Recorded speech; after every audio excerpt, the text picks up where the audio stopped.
ಓಂ ಶಾಂತಿ. ಬಾಬಾರವರ ಜ್ಞಾನದ ಗಂಗೆಯಲ್ಲಿ ಮೀಯಲು ಸಿದ್ಧರಿದ್ದೀರಾ? ಶಿವವಾಣಿ ಚಾನೆಲ್ನ ಇಂದಿನ ಈ ವಿಶೇಷ ಸಂಚಿಕೆಗೆ ನಿಮ್ಮೆಲ್ಲರಿಗೂ ಪ್ರೀತಿಯ ಸ್ವಾಗತ.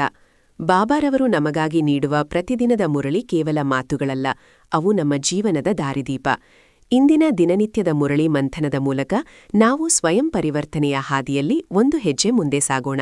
ಬನ್ನಿ, ಇಂದಿನ ಮಧುರ ಮಹಾವಾಕ್ಯಗಳನ್ನು ಆಲಿಸೋಣ. ಒಬ್ಬ ವ್ಯಕ್ತಿ ತುಂಬಾ ಹಳೆಯದಾದ ಅಂದ್ರೆ ಬೀಳೋ ಹಂತದಲ್ಲಿರುವ ಮನೆಯೊಂದರಲ್ಲಿ ವಾಸ ಮಾಡ್ತಿದ್ದಾನೆ ಅಂದ್ಕೊಳ್ಳಿ. ಸರಿ. ಆದ್ರೆ ಪಕ್ಕದಲ್ಲೇ ಆತನ ಭವಿಷ್ಯಕ್ಕಾಗಿ ಅತ್ಯಂತ ಸುಂದರವಾದ ಸರ್ವಗುಣ ಸಂಪನ್ನವಾದ ಹೊಸ ಅರಮನೆಯೊಂದು ನಿರ್ಮಾಣ ಆಗ್ತಿದೆ ಅಂತ ಇಟ್ಕೊಳ್ಳಿ. ಆಗ ಆ ವ್ಯಕ್ತಿಯ ಮನಸ್ಥಿತಿ ಹೇಗಿರ್ಬೋದು? ಹಳೇ ಗೋಡೆಗಳನ್ನ ರಿಪೇರಿ ಮಾಡೋದ್ರಲ್ಲಿ ಆತ ಖಂಡಿತ ತನ್ನ ಶ್ರಮ ಅಥವಾ ಸಮಯವನ್ನ ವ್ಯರ್ಥ ಮಾಡೋದಿಲ್ಲ ಅಲ್ವಾ? ಖಂಡಿತ ಇಲ್ಲ. ಆತನ ಸಂಪೂರ್ಣ ಗಮನ ಆ ಹೊಸ ಮನೆಯ ಮೇಲೆಯೇ ಇರುತ್ತೆ. ಇದುವೇ ನಮ್ಮ ಇಂದಿನ ಆಧ್ಯಾತ್ಮಿಕ ಪ್ರಯಾಣದ ಅಂದ್ರೆ ಈ ಸಂಗಮಯುಗದ ಅದ್ಭುತ ಸ್ಥಿತಿ. ಓಂ ಶಾಂತಿ. ನಿಜ, ಈ ಉದಾಹರಣೆ ನಮ್ಮ ಅಂತರಂಗದ ವೈರಾಗ್ಯವನ್ನ ಬಹಳ ಸುಂದರವಾಗಿ ವಿವರಿಸುತ್ತೆ. ಸಾಮಾನ್ಯವಾಗಿ ಜನರಿಗೆ ವೈರಾಗ್ಯ ಅಂದ್ರೆ ಲೌಕಿಕ ಜವಾಬ್ದಾರಿಗಳನ್ನ ಬಿಟ್ಟು ಕಾಡಿಗೆ ಹೋಗೋದು ಅನ್ನೋ ಒಂದು ತಪ್ಪು ಕಲ್ಪನೆ ಇದೆ. ಆದ್ರೆ ಶಿವಬಾಬಾ ನಮ್ಗೆ ಕಲಿಸ್ತಿರುವ ಈ ಸಹಜ ವೈರಾಗ್ಯ ಬಹಳ ಭಿನ್ನವಾಗಿದೆ. ಹೌದು. ಹಳೆಯದು ನಾಶ ಆಗ್ತಿದೆ ಮತ್ತು ಭವಿಷ್ಯದ ಹೊಸ ಪ್ರಪಂಚ ನಿರ್ಮಾಣ ಆಗ್ತಿದೆ ಅನ್ನೋ ಆಳವಾದ ಅರಿವಿನಿಂದ ನಮ್ಮ ಮನಸ್ಸು ತಾನಾಗೇ ಈ ಹಳೆಯ ಪ್ರಪಂಚದಿಂದ ಬಿಡಿಸ್ಕೊಳ್ಳುತ್ತೆ. ಈ ಅರಿವೇ ನಮ್ಮ ಸ್ಥಿತಿಯನ್ನ ಸಂಪೂರ್ಣವಾಗಿ ಬದಲಾಯಿಸುವ ಕೀಲಿಕೈ, ಗೊತ್ತಾ? ಖಂಡಿತ. ಇದೆಲ್ಲವೂ ನಾವು ಯಾರು ಮತ್ತು ಯಾರಿಗೆ ಸೇರಿದವರು ಅನ್ನೋ ಅರಿವಿಂದಲೇ ಪ್ರಾರಂಭ ಆಗುತ್ತೆ. ಮಧುರ ಮಕ್ಕಳೇ, ಇದೇ ಆತ್ಮಿಕ ನೆಶೆಯಲ್ಲಿರಿ. ನಾವು ಈಶ್ವರೀಯ ಪರಿವಾರದವರಾಗಿದ್ದೇವೆ. ನಾವು ನಮ್ಮ ಗುಪ್ತ ರಾಜಧಾನಿಯನ್ನು ಸ್ಥಾಪನೆ ಮಾಡುತ್ತಿದ್ದೇವೆ. ಮುರಳಿಯ ಈ ಆರಂಭಿಕ ಸಾಲುಗುರು ಎಷ್ಟೊಂದು ಶಕ್ತಿಶಾಲಿಯಾಗಿವೆ ಗಮನಿಸಿ. ಆತ್ಮಿಕ ನಶೆ ಅಂದ್ರೆ ಅದು ಕೇವಲ ಒಂದು ತಾತ್ಕಾಲಿಕ ಖುಷಿಯಲ್ಲ. ಲೌಕಿಕ ಜಗತ್ತಿಗೆ ನಾವು ಸಾಮಾನ್ಯ ಮನುಷ್ಯರಂತೆ ಕಂಡ್ರೂ ಕೂಡ ನಮ್ಮ ಅಂತರಂಗದಲ್ಲಿ ಸಾಕ್ಷಾತ್ ಪರಮಾತ್ಮನೇ ನಮ್ಮನ್ನ ಮುನ್ನಡೆಸ್ತಿದ್ದಾನೆ ಅನ್ನೋ ಆ ದಿವ್ಯ ಅನುಭವ ಸದಾ ಜಾಗೃತವಾಗಿರುತ್ತಲ್ವಾ? ಅದೇ ನಶೆ. ಓಹೋ, ನಿಜ. ನಾವು ಕೇವಲ ಭೌತಿಕ ವ್ಯಕ್ತಿಗಳಲ್ಲ, ಸಾಕ್ಷಾತ್ ಭಗವಂತನ ನೇರ ಮಾರ್ಗದರ್ಶನದಲ್ಲಿ ನಡೆಯುತ್ತಿರುವ ಈಶ್ವರೀಯ ಪರಿವಾರದವರು. ಇದೇ ನಮ್ಮ ಗುಪ್ತ ರಾಜಧಾನಿಯ ಅಡಿಪಾಯ. ಆದ್ರೆ ಇಲ್ಲಿ ನನಗೊಂದು ಗಹನವಾದ ಪ್ರಶ್ನೆ ಕಾಡ್ತಿದೆ. ಈ ನಶೆಯನ್ನ ಇಡೀ ದಿನ ಕಾಪಾಡಿಕೊಳ್ಳೋದು ಹೇಗೆ?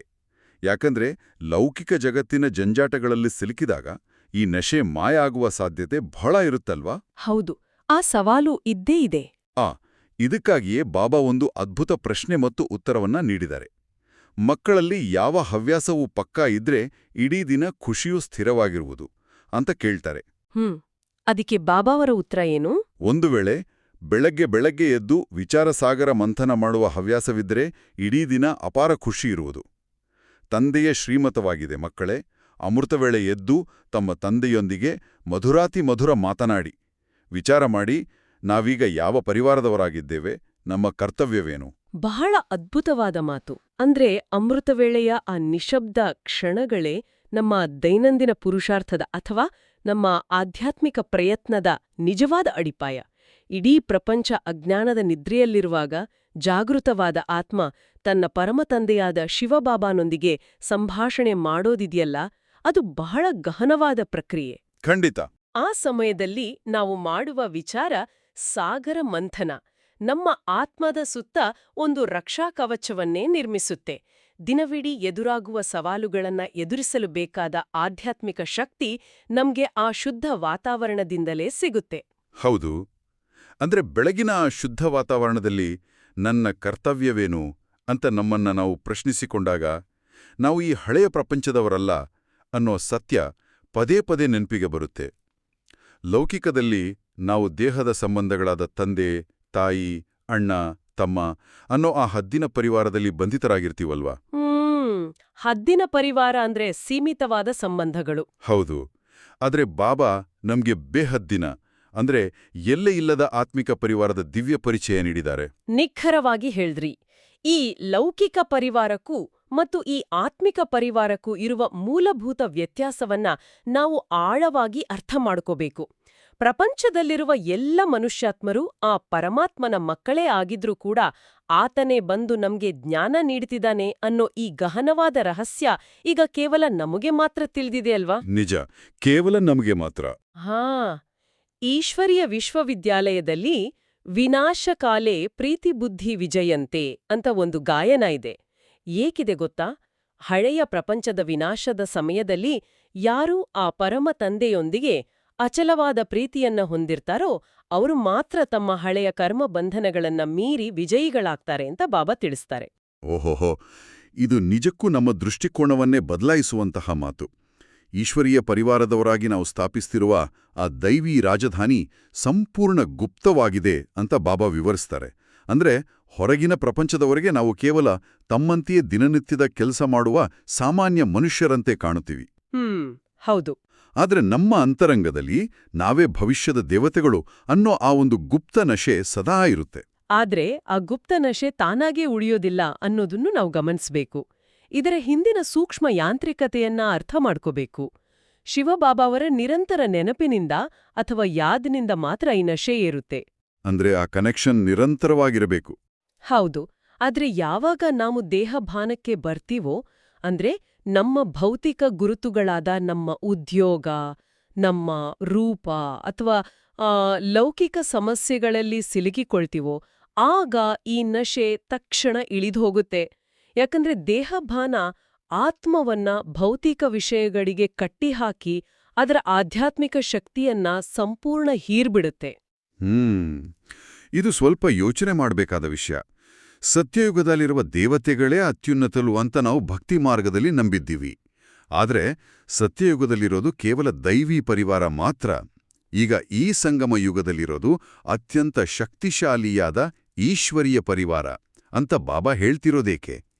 ಅಂದ್ರೆ ದೇವತೆಗಳಿಗಿಂತ ನಾವು ಶ್ರೇಷ್ಠರು ಅಂತಾಯ್ತಾ? ಇದು ಎಷ್ಟೊಂದು ಪರಮಸತ್ಯಗತ. ಸತ್ಯಯುಗದಲ್ಲಿ ದೇವತೆಗಳಿಗೆ ತಾವು ಪರಮಾತ್ಮನ ಮಕ್ಕಳು ಅನ್ನೋ ಆಳವಾದ ಜ್ಞಾನ ಇರೋದಿಲ್ಲ. ಅವರ ಬಳಿ ಕೇವಲ ಆ ಸುಖದ ಪ್ರಾರಬ್ಧ ಅಂದ್ರೆ ಪುಣ್ಯದ ಫಲ ಮಾತ್ರ ಇರುತ್ತೆ. ಹೌದು, ಅವರಲ್ಲಿ ಜ್ಞಾನ ಇರೋದಿಲ್ಲ. ಆದ್ರೆ ಈಗ ಸಂಗಮ ಯುಗದಲ್ಲಿ ನಾವು ಸಾಕ್ಷಾತ್ ಪರಮಾತ್ಮನಿಂದ ಜ್ಞಾನವನ್ನ ಪಡಿತಿದ್ದೀವಿ. ಆತ್ಮಿಕ ಸಹೋದರರಾಗಿ ಈ ಪವಿತ್ರ ಪ್ರವೃತ್ತಿ ಮಾರ್ಗದಲ್ಲಿ ನಡೀತಿದ್ದೀವಿ. ನಾವು ಶ್ರೀಮತದ ಮೇಲೆ ಅಂದ್ರೆ ಪರಮಾತ್ಮನ ಶ್ರೇಷ್ಠ ನಿರ್ದೇಶನಗಳ ಮೇಲೆ ಹೆಜ್ಜೆ ಇಟ್ಟಾಗ ಮಾತ್ರ ನಮ್ಮ ಮನಸ್ಸು ಆಸೂರಿ ಪರಿವಾರದ ಪ್ರಭಾವದಿಂದ ಮತ್ತು ಲೌಕಿಕ ಆಕರ್ಷಣೆಗಳಿಂದ ಸಂಪೂರ್ಣವಾಗಿ ದೂರ ಸರಿಯುತ್ತೆ. ಇದು ದೇವತೆಗಳಿಗೂ ಸಿಗದ ಅಪರೂಪದ ಅವಕಾಶ. ಖಂಡಿತವಾಗಿಯೂ. ಆ ಹಳೆಯ ಮನೆ ಮತ್ತು ಹೊಸ ಮನೆ ಉದಾಹರಣೆಗೆ ಮತ್ತೆ ಕನೆಕ್ಟ್ ಮಾಡೋದಾದ್ರೆ, ಬಾಬಾ ಹೇಳ್ತಾರೆ, ಈ ಹಳೆಯ ದೇಹವನ್ನ ಬಿಟ್ಟು ಭವಿಷ್ಯದ 21 ಜನ್ಮಗಳಿಗಾಗಿ ರಾಜ್ಯಭಾಗ್ಯವನ್ನ ಪಡ್ಕೊಳ್ಳುವ ತಯಾರಿಯನ್ನ ನಾವೀಗ ಮಾಡ್ತಿದ್ದೀವಿ ಅಂತ. ಅಂದ್ರೆ ನಾವಿಲ್ಲಿ ಕೇವಲ ಕುಳಿತು ವಿಶ್ರಾಂತಿ ಪಡುತ್ತಿಲ್ಲ, ನಮ್ಮದೇ ಭವಿಷ್ಯವನ್ನ ಅತ್ಯಂತ ಪ್ರಜ್ಞಾಪೂರ್ವಕವಾಗಿ ನಿರ್ಮಿಸ್ತಿದ್ದೀವಿ. ಮತ್ತು ಭಕ್ತಿ ಮಾರ್ಗದಲ್ಲಿ ಓದುವ ಗೀತೆಯ ಜ್ಞಾನಕ್ಕೂ ಇದಕ್ಕೂ ಇರುವ ವ್ಯತ್ಯಾಸವನ್ನ ನಾವು ಗಮನಿಸಬೇಕು. ಇದು ಕೇವಲ ಒಂದು ತಾತ್ವಿಕ ಚರ್ಚೆಯಲ್ಲ, ಇದು ಸಾಕ್ಷಾತ್ ಭಗವಂತನೇ ನೀಡುತ್ತಿರುವ ಸಹಜ ರಾಜಯೋಗ. ಸಹಜ ರಾಜಯೋಗ. ಹೌದು. ಇದರ ಮೂಲಕ ನಾವು ಗುಪ್ತ ರಾಜಧಾನಿಯನ್ನ ಸ್ಥಾಪಿಸ್ತಿದ್ದೀವಿ. ಈ ಅದ್ಭುತವಾದ ಈಶ್ವರೀಯ ಗುಪ್ತ ಪರಿವಾರ ಮತ್ತು ಈಶ್ವರೀಯ ಯಜ್ಞದ ಬಗ್ಗೆ ಲೌಕಿಕ ಜಗತ್ತು ಸಂಪೂರ್ಣ ಅಜ್ಞಾನದಲ್ಲಿದೆ. ಅವರು ಕೇವಲ ಭೌತಿಕ ಬದಲಾವಣೆಗಳನ್ನ ಮತ್ತು ತಮೋಪ್ರಧಾನ ಅಂದ್ರೆ ಗುಣಮಟ್ಟ ಸಂಪೂರ್ಣ ಕುಸಿದಿರುವ ಈ ಪ್ರಪಂಚದ ಸಮಸ್ಯೆಗಳನ್ನ ಮಾತ್ರ ನೋಡ್ತಿದ್ದಾರೆ. ನಿಜ. ಈ ಗುಪ್ತ ರಾಜಧಾನಿಯ ನಿರ್ಮಾಣದಲ್ಲಿ ನಮ್ಮ ಪಾತ್ರವನ್ನ ವಿವರಿಸಲು ಬಾಬಾ ನಮ್ಮನ್ನ ರೂಪ್ ಬಸಂತ್ ಅಂತ ಕರೆಯುತ್ತಾರೆ. ನಮ್ಮ ಇಂದಿನ ಆಧುನಿಕ ಜಗತ್ತಿನಲ್ಲಿ ನಾವು ಒಂದು ಸಣ್ಣ ಬೀಜವನ್ನ ನೋಡ್ತೀವಿ ಅಲ್ವಾ? ನೋಡಲು ಕೇವಲ ಒಂದು ಸಣ್ಣ ಬಿಂದುವಿನಂತಿರುತ್ತೆ, ಆದರೆ ಅದರೊಳಗೆ ಇಡೀ ದೊಡ್ಡ ಮರದ ನಕ್ಷೆಯೇ ಅಡಗಿರುತ್ತೆ. ಬಾಬಾ ಹೇಳುವ ರೂಪ್ ಬಸಂತ್ ಪರಿಕಲ್ಪನೆಗೂ ಇದೇ ಹೋಲಿಕೆ ನೀಡಬಹುದಲ್ವೇ? ಓಹೋ, ಬಹಳ ಅತ್ಯುತ್ತಮವಾದ ಹೋಲಿಕೆ ಇದು. ಆತ್ಮ ಕೇವಲ ಒಂದು ಚಿಕ್ಕ ಪ್ರಕಾಶಮಾನವಾದ ಬಿಂದು, ಅಂದ್ರೆ ಅದು ಅದರ ರೂಪ. ಆದ್ರೆ ಆ ಚಿಕ್ಕ ಬಿಂದುವಿನಲ್ಲಿ 84 ಜನ್ಮಗಳ ಅವಿನಾಶಿ ಪಾತ್ರ ಅಡಗಿದೆ. 84 ಜನ್ಮಗಳು. ಆ ಬಿಂದುವಿನಿಂದ ಜ್ಞಾನದ ಮಳೆಯಾಗುವ ಪ್ರಕ್ರಿಯೆಯೇ ಬಸಂತ್. ಜ್ಞಾನ ಸಾಗರನಾದ ತಂದೆ ನೀಡುವ ಪ್ರತಿಯೊಂದು ಜ್ಞಾನದ ರತ್ನವು ಲಕ್ಷಾಂತರ ರೂಪಾಯಿಗಳ ಮೌಲ್ಯ ಹೊಂದಿದೆ ಅಂತ ಬಾಬಾ ವಿವರಿಸ್ತಾರೆ. ಲೌಕಿಕ ಸಂಪತ್ತನ್ನ ಯಾರು ಬೇಕಾದರೂ ಕದಿಬಹುದು, ಆದರೆ ಆತ್ಮದಲ್ಲಿ ಅಡಗಿರುವ ಈ ಜ್ಞಾನ ರತ್ನಗಳನ್ನ ಯಾರಿಂದಲೂ ಕಸಿದುಕೊಳ್ಳಲು ಸಾಧ್ಯವೇ ಇಲ್ಲ. ಇದು ಅದ್ಭುತವಾದ ನಶೆ. ನಾವು ಇಡೀ ಸೃಷ್ಟಿಚಕ್ರವನ್ನ 84 ಜನ್ಮಗಳ ಗುಟ್ಟನ್ನ ಅರಿತ ಸ್ವದರ್ಶನ ಚಕ್ರಧಾರಿಗಳು. ಆದ್ರೆ ಇಲ್ಲೊಂದು ಆಶ್ಚರ್ಯದ ವಿಷಯ ಇದೆ. ವಿಷ್ಣು ಅಥವಾ ಲಕ್ಷ್ಮೀನಾರಾಯಣರಿಗೂ ಈ 84 ಜನ್ಮಗಳ ಚಕ್ರದ ಜ್ಞಾನ ಇರೋದಿಲ್ಲ ಅಂತ ಬಾಬಾ ತಿಳಿಸ್ತಾರೆ. ದೇವತೆಗಳಿಗೆ ಜ್ಞಾನವಿಲ್ಲ ಅಂದ್ರೆ ಬಹಳ ಆಶ್ಚರ್ಯ ಆಗತ್ತೆ. ಆಶ್ಚರ್ಯ ಆದ್ರೂ ಇದು ಸತ್ಯ. ದೇವತೆಗಳು ತಮ್ಮ ಪುಣ್ಯದ ಫಲವನ್ನ ಅನುಭವಿಸ್ತಿರ್ತಾರೆ, ಆದ್ರೆ ಆ ಸೃಷ್ಟಿ ಚಕ್ರದ ಸಂಪೂರ್ಣ ಜ್ಞಾನ ಕೇವಲ ಆ ಜ್ಞಾನ ಸಾಗರನಿಗೆ ಮಾತ್ರ ಇರುತ್ತೆ. ಆತನು ಅದನ್ನ ಸಂಗಮ ಯುಗದಲ್ಲಿ ಕೇವಲ ಬ್ರಾಹ್ಮಣರಾದ ನಮಗೆ ಮಾತ್ರ ನೀಡ್ತಾನೆ.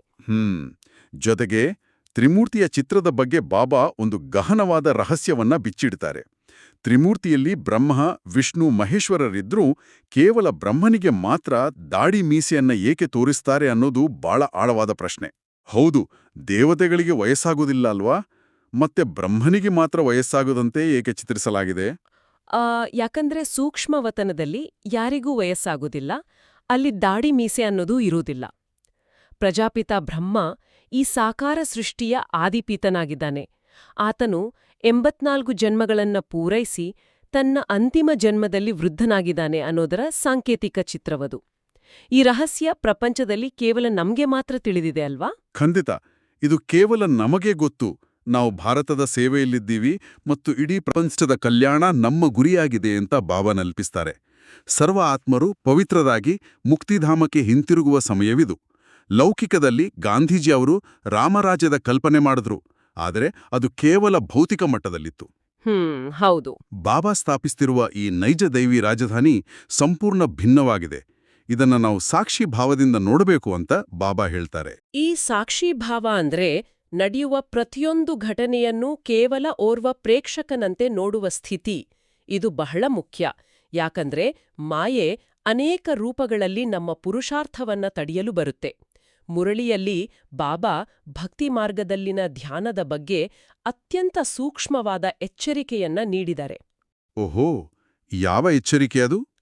ಧ್ಯಾನದಲ್ಲಿ ಕಾಡುವ ಭೂತ ಪ್ರವೇಶತೆಯ ಅಂದ್ರೆ ಮಾಯೆಯ ಪ್ರವೇಶದ ಬಗ್ಗೆ ನಾವು ಬಹಳ ಎಚ್ಚರದಿಂದಿರಬೇಕು ಅಂತ ಹೇಳ್ತಾರೆ. ಸ್ವಲ್ಪ ತಡೀರಿ. ಧ್ಯಾನದಲ್ಲಿ ಸಾಕ್ಷಾತ್ಕಾರಗಳನ್ನ ಅಂದ್ರೆ ದಿವ್ಯ ಬೆಳಕು ಅಥವಾ ದೇವತೆಗಳ ದೃಶ್ಯಗಳನ್ನ ನೋಡೋದು ಆಧ್ಯಾತ್ಮಿಕ ಪ್ರಗತಿಯ ಸಂಕೇತ ಅಲ್ವಾ? ಅದರ ಬೆನ್ನತ್ತಿ ಹೋಗೋದ್ರಲ್ಲಿ ಯಾವುದೇ ಲಾಭವಿಲ್ಲ. ಅದೊಂದು ಭ್ರಮೆ ಅಂತ ಬಾಬಾ ಸ್ಪಷ್ಟಪಡಿಸುತ್ತಿದ್ದಾರಲ್ಲ. ಹೌದು, ಯಾಕಂದ್ರೆ ನಮ್ಮ ಗುರಿ ಕೇವಲ ದೃಶ್ಯಗಳನ್ನ ನೋಡಿ ಖುಷಿ ಪಡೋದಲ್ಲ. ನಮ್ಮ ಗುರಿ ಆ ಪರಮಾತ್ಮನೊಂದಿಗೆ ನೇರವಾದ ಶುದ್ಧವಾದ ಸಂಬಂಧವನ್ನ ಬೆಳೆಸೋದು. ದೃಶ್ಯಗಳನ್ನ ನೋಡೋದು ಕೇವಲ ನಮ್ಮ ಇಂದ್ರಿಯಗಳ ಆಟವಾಗಿರಬಹುದು. ಇದಕ್ಕಾಗಿಯೇ ಬಾಬಾರವರ ಕಟ್ಟುನಿಟ್ಟಿನ ಆದೇಶವಿದೆ: ಯಾವುದೇ ದೇಹಧಾರಿಯನ್ನ ನೆನಪು ಮಾಡಬಾರದು. ಕೇವಲ ಪರಮಾತ್ಮನ ನೆನಪು ಮಾತ್ರ ಇರಬೇಕು. ಖಂಡಿತ. ನಾವು ನಮ್ಮನ್ನ ಆತ್ಮ ಅಂತ ತಿಳಿದು ಕೇವಲ ನಿರಾಕಾರ ಪರಮಾತ್ಮನನ್ನ ಮಾತ್ರ ನೆನಪು ಮಾಡಬೇಕು. ಇದುವೇ ಯಥಾರ್ಥ ಯೋಗ.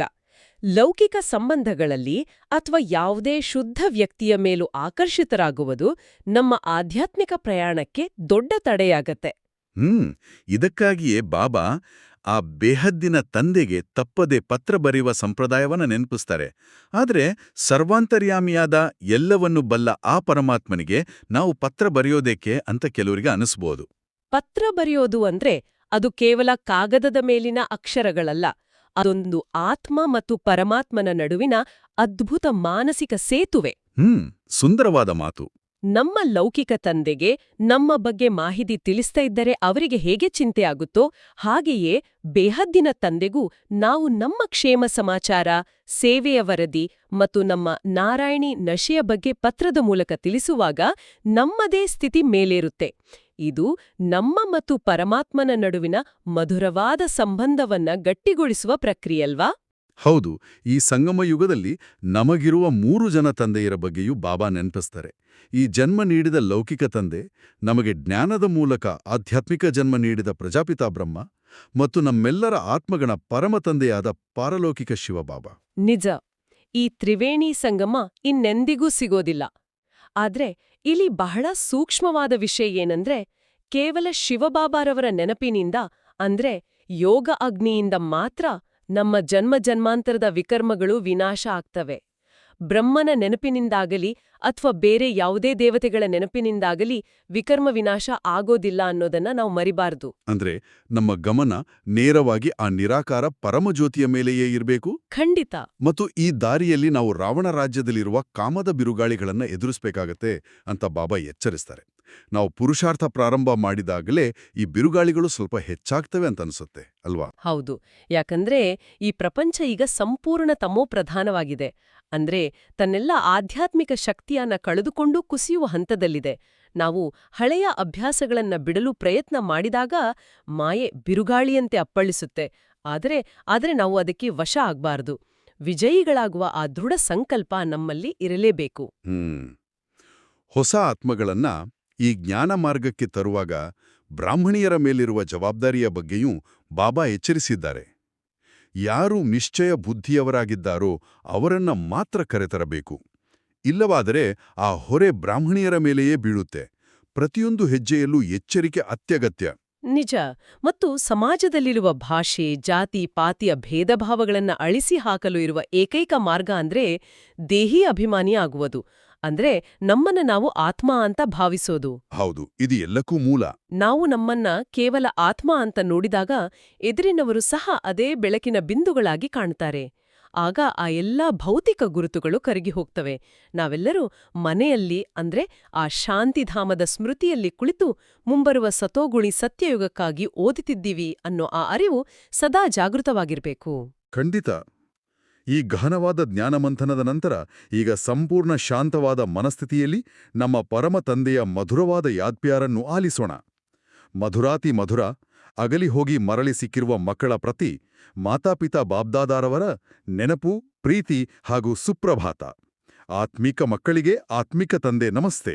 ಓಂ ಶಾಂತಿ.